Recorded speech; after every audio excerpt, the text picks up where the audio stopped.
Meus amados, hoje irei tratar da imortalidade da alma e do castigo eterno reservado aos ímpios. É que alguns grupos religiosos ensinam a doutrina do aniquilacionismo, doutrina que desconsidera o castigo eterno reservado aos ímpios. Segundo eles, nenhum espírito humano sofrerá eternamente, nem mesmo o diabo. Em suma, os justos, pela ressurreição, alcançarão a vida eterna, e assim viverão eternamente com Deus, e os injustos serão eliminados, totalmente eliminados. Para estes, pena capital; para aqueles, vida plena para todo o sempre. Em resumo, é essa a doutrina do aniquilacionismo. Em outras palavras, a doutrina aniquilacionista defende a cessação total da vida no ato da morte. A alma, princípio vital, sucumbe com o corpo na sepultura. Ao descer ao pó, o homem desaparece por completo. Todavia, segundo essa teoria, os justos ressuscitarão no tempo oportuno e voltarão à condição original de alma vivente. Tem a impressão que eu pude resumir muito bem essa doutrina. A doutrina do extermínio fica em desvantagem quando examinada à luz da palavra de Deus, pelos seguintes motivos. Primeiro, na parábola do rico e Lázaro, como está em Lucas 16, versículo 19 a 31, Jesus ensinou que os ímpios, logo após a morte, ou seja, a separação alma-corpo, ficam em lugar de tormentos. Ora, se os ímpios são exterminados, por que conservar suas almas no lugar de sofrimento? Não seria o caso de exterminá-los logo? Por que manter um tormento essas almas? Por que manter em tormentos o rico, se seria eliminado? Segundo, o lago de fogo não é uma espécie de matadouro, um lugar de extermínio. É um lugar de vergonha, desprezo, angústia, tristeza, porque passarão os que lá estiverem pelos séculos dos séculos. Eles passarão por isto: vergonha, tristeza e muito tormento. A mesma expressão grega usada em Apocalipse 20, versículo 10, ou seja, serão atormentados para todo sempre, é usada em Hebreus capítulo 1, versículo 8, referindo-se à duração do trono de Deus. Eterno no sentido interminável. Eterno no sentido de interminável.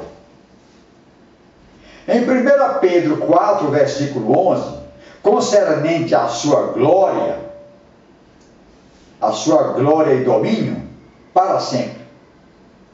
Então, essa expressão, serão atormentados para todo sempre, é usada em Hebreus capítulo 1, versículo 8,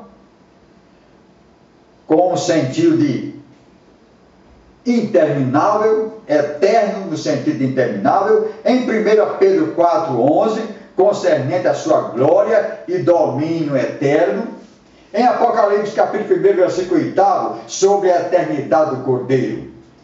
Acompanhem a seguinte sequência de eventos e comprovem que a segunda morte não é uma aniquilação, mas um estado eterno de separação de Deus. A morte, a palavra morte tem alguns significados na Bíblia. Morte como eterna separação de Deus, é o caso. Morte, morte física, morte, separação corpo-alma. E morte para os pecados, é aquele que já morreu para os pecados.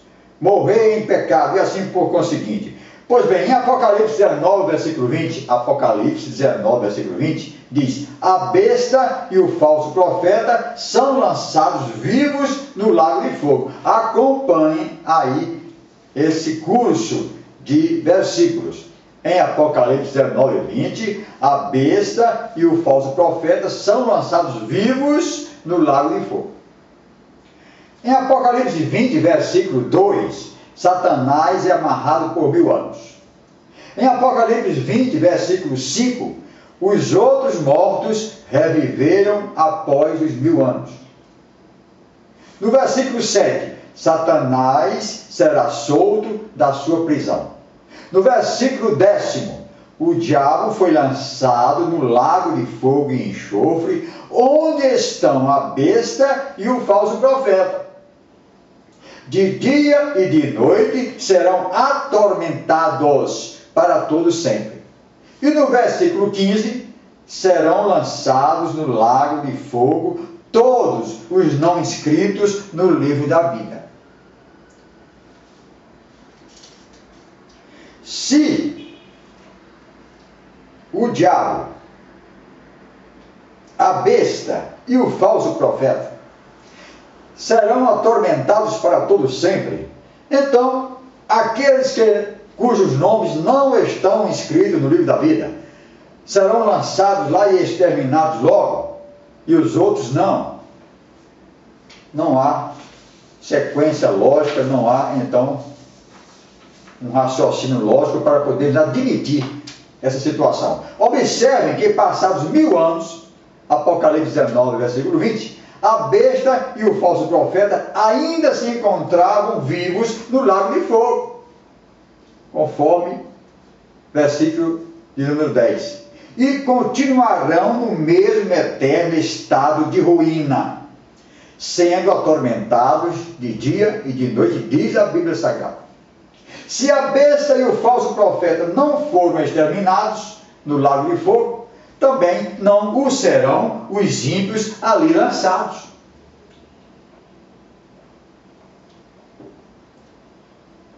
De dia e de noite serão atormentados para todo sempre. Quer dizer exatamente o que diz. Isto é, que o sofrimento não terá fim. Terceiro, Jesus disse que não devemos temer os que matam o corpo e não podem matar a alma. Devemos temer, disse ele, aquele que depois de matar tem poder para lançar no inferno alma e corpo. Mateus 10, 28 e Lucas 12, versículos 4 e 5. Jesus está dizendo que é impossível matar a alma. Vejamos, como autor da vida e da morte, Jesus está ensinando que os ímpios sofrerão eternamente no inferno, contrastando com os que matam o corpo e não podem matar a alma. O autor da vida e da morte não só pode matar o corpo, morte física, mas também tem poder para lançar no inferno alma e corpo. Ele não está afirmando que lançará no inferno um corpo morto, mas um corpo ressuscitado. É por isso que os outros ressuscitarão depois de 1000 anos. Tal ensino está de acordo com Apocalipse 20, versículo 5, que diz: os outros mortos reviveram após os 1000 anos. Ou os outros mortos não reviveram até que os 1000 anos se acabaram. Se o castigo eterno significasse eliminação dos ímpios, qual a razão de ressuscitá-los, se já estão eliminados na sepultura? Compreenderam o raciocínio? Por que então ressuscitar os ímpios para eliminá-los? Voltar o espírito ao corpo, ressuscitar e depois receber a sentença de morte. Para que esses já estão mortos? Portanto, os ímpios ressuscitarão para receber a punição divina do castigo eterno. Esse é um nó difícil de ser desatado pelos exterminadores de almas. Eu uso esse termo exterminador de alma, não no sentido pejorativo, mas para dar mais ênfase ao título. Os ímpios ressuscitarão não para morrer novamente, mas para receberem o castigo da vergonha, do desprezo e do eterno afastamento de Deus. Vejam, e muitos dos que dormem no pó da terra ressuscitarão, uns para a vida eterna e outros para a vergonha e desprezo eterno. Vergonha e desprezo eterno. Daniel 12, versículo 2. Acompanhem o raciocínio. Os exterminadores querem a pena de morte para os ímpios, na seguinte sequência: morte física e consequente morte da alma. B. Ressurreição. C. Extermínio. Mas o texto apresentado não aprova tal raciocínio. Os ímpios ressuscitarão para vergonha e desprezo eterno, ou seja, estarão eternamente envergonhados e desprezados, afastados de Deus, e Jesus fala que os maus sofrerão a ressurreição da condenação. João 5, versículos 28 e 29. O inferno é lugar de tribulação e angústia. Romanos 2, versículo 9. E de pranto e ranger de dentes. Mateus 22, versículo 13 e 25, versículo 30. Tais castigos só podem ocorrer em corpos vivos, pois um corpo morto, eliminado, exterminado, não sofre tribulação e angústia, nem chora, nem range os dentes. Aliás, nada sofre, porque a morte é indolor. Ninguém sente dores, nem flagelo, nem angústia, nem vergonha, nem desprezo na morte. Os exterminadores enfrentam dificuldades para sustentar suas teses.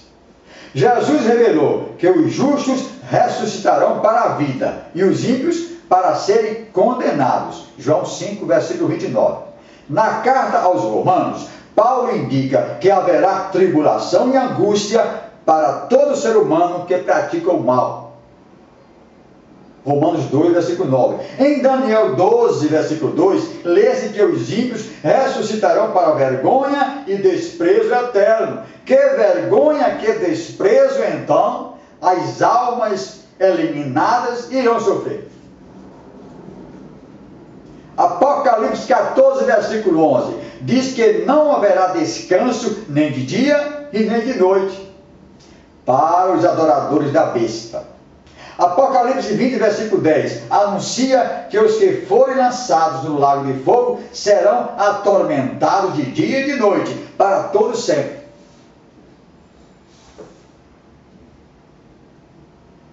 Jesus declara que os insensatos e hipócritas serão punidos severamente no lugar onde haverá choro e ranger de dentes. Mateus 8, versículo 12, 24, versículo 51 e 25, versículo 30. E onde estarão amarrados em trevas para todo sempre. Mateus 22, 13. Convenhamos, defunto queimado, que virou cinzas, não chora, não se angustia, não range dentes, não passa por tribulação, não se atormenta, não sente vergonha ou desprezo. Eu estou repetindo o que eu já falei.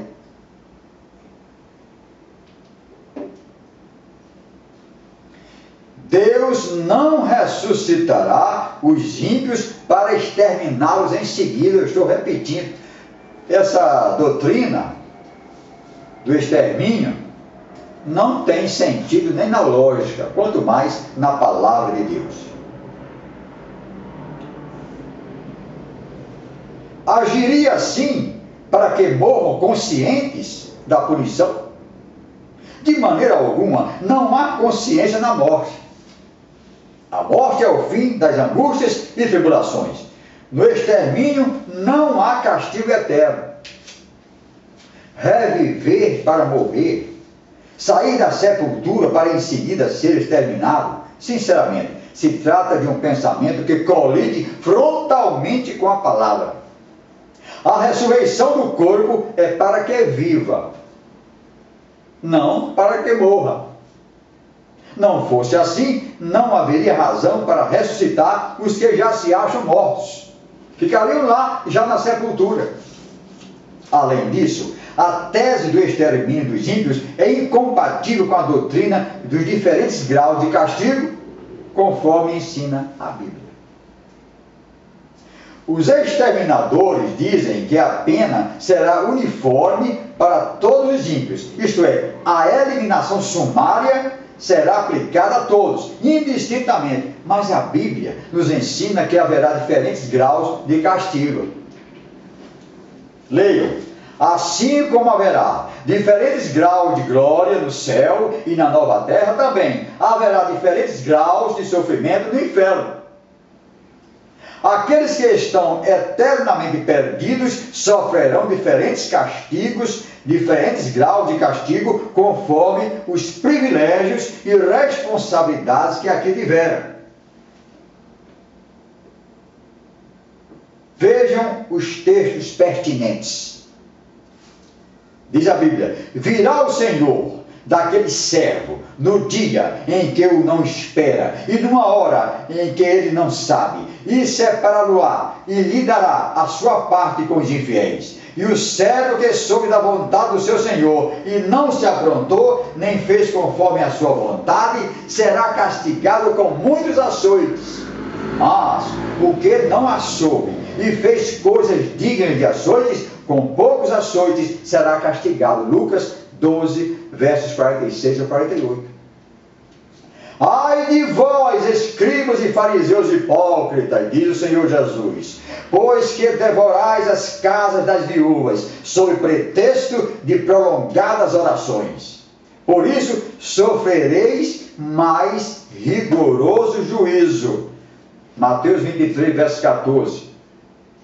Em Marcos 12, 40 diz: estes receberão juízo muito mais severo. Lucas 20, verso 47.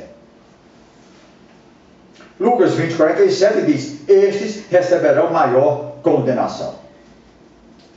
Diz a Bíblia em Hebreus 10, versículo 29: de quanto maior castigo cuidais vós, será julgado merecedor aquele que pisar o Filho de Deus e tiver por profano o sangue da aliança com o qual foi santificado e ultrajar o Espírito da graça?